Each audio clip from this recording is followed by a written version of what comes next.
राधे कृष्ण दोस्तों। कल माँ का चौथा नवरात्रा है और माँ कुष्मांडा की हम पूजा करते हैं। हम पूजा कैसे करना चाहिए, कौन सा भोग लगाना चाहिए, मैं आपको इस वीडियो में बताऊंगी। तो माँ कुष्मांडा को नीले वस्त्र बहुत पसंद है, मतलब नीला रंग पसंद है।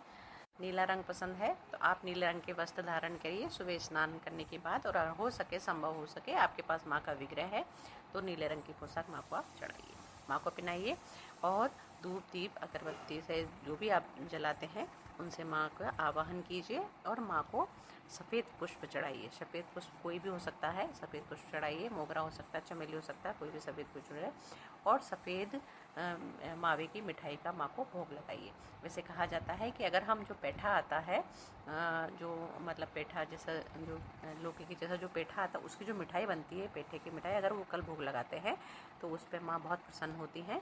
और फिर अगर पेठा संभव हो सके तो पेठा मंगा के और वो भोग लगाइए, और किसी भी 9 वर्ष से छोटी कन्या को वो ज़रूर खिलाइए और आप भी खाइए।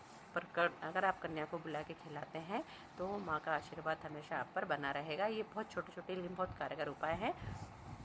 और माँ के लिए कहा जाता है कि माँ ये आरोग्यदायक भी होती है। तो अगर आपके घर में कोई बीमार है तो भी आप ये पूजा कर सकते हैं।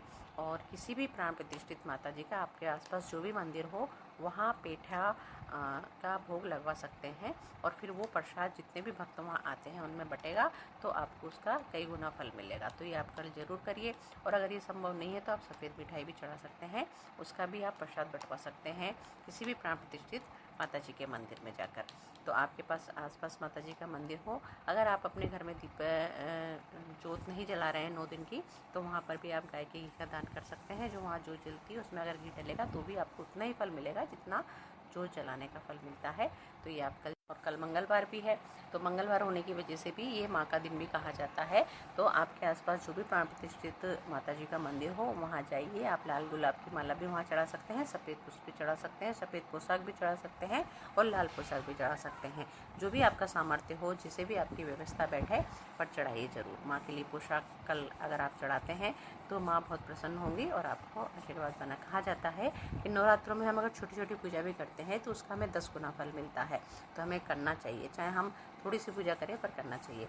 और मंत्र है, या देवी सर्वभूतेषु कुष्मांडाय नमस्ते नमस्ते। तो ये आप जरूर करिए। और अगर मान लो इतना बड़ा मंत्र नहीं होता है तो कुष्मांडाय नमः से भी आप 11 बार माँ का प्रणाम कर सकते हैं और माँ का आशीर्वाद प्राप्त कर सकते हैं। और शाम के टाइम कपूर की आरती जरूर कीजिए। कपूर की आरती करने के बाद पूरे घर में कपूर को जरूर घुमाइए ताकि आपको सुख शांति। कपूर की आरती जरूर कीजिए और पूरे घर में जरूर घुमाइए, उससे घर में सुख शांति बनी रहेगी और लक्ष्मी का आवागमन होगा। तो ऐसा आप जरूर करिए। और रही बात दान की, तो कल आप किसी भी छोटी कन्या को, 9 वर्ष से छोटी कन्या ही कन्या मानी जाती है, किसी भी कन्या को लाल रंग की पोशाक दान कीजिए। लाल रंग की फ्रॉक सिला सकते हैं, लाल रंग का टोपर दे सकते हैं या लाल रुमाल भी दे सकते हैं। जैसे आपकी व्यवस्था बैठे वैसे करिए, पर करिए ज़रूर। और अगर मेरे वीडियो पसंद आ रहे हैं तो लाइक कीजिए, शेयर कीजिए, और अगर नए नए हैं तो सब्सक्राइब भी कीजिए ताकि मेरे आने वाले वीडियो को नोटिफिकेशन आपको